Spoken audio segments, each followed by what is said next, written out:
the self-abandonment piece. So look at where in your life you may have experienced abandonment, and you may have to reframe what abandonment means too, because like I said, it could be emotional neglect, it could be not being seen, it could be inconsistent parenting, it could be not getting reassurance growing up, these sorts of things. So I would say start there. And self-abandonment for a lot of people, just to point out, probably the two most that I see in my practice would be people pleasing, right? Is a form of self-abandonment. It's I'm going to prioritize your needs over my own, right? So it's self-sacrificing, and nothing will bleed your power out quicker than people pleasing.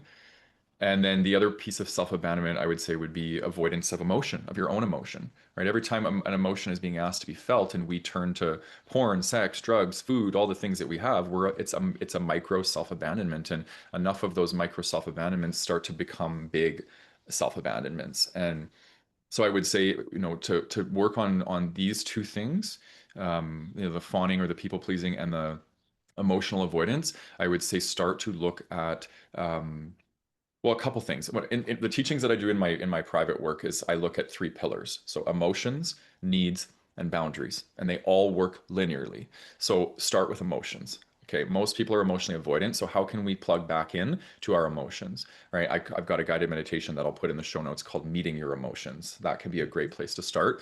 And then emotions are rich with data, and the data is always needs, right? When we have a positive emotion, it means a need is being met. When we have a negative emotion, it means there's an unmet need. So if we can start to Exactly. get really clear about what our needs are through the data of our emotions, then that's the richness of this conversation, in my opinion, right? Once you start understanding your needs and asking for them to be met and meeting them yourself, that's when you start to become available to yourself.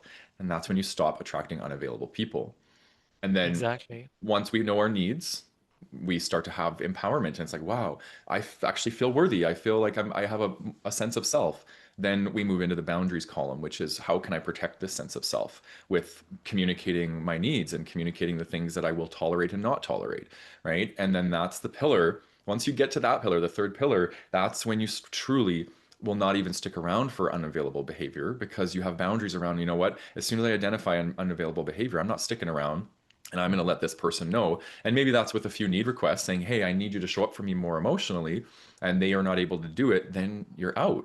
Right. I'm not going to say just, give up on somebody that shows a bit of presentation of being unavailable. I think we need to give a few, like requests and say, hey, I need this because that's part of love. No one can read our minds. But, like let's say one or two attempts of trying to get the need met and the person's still not able to show up. That's probably a clear indicator that that's not a good relationship.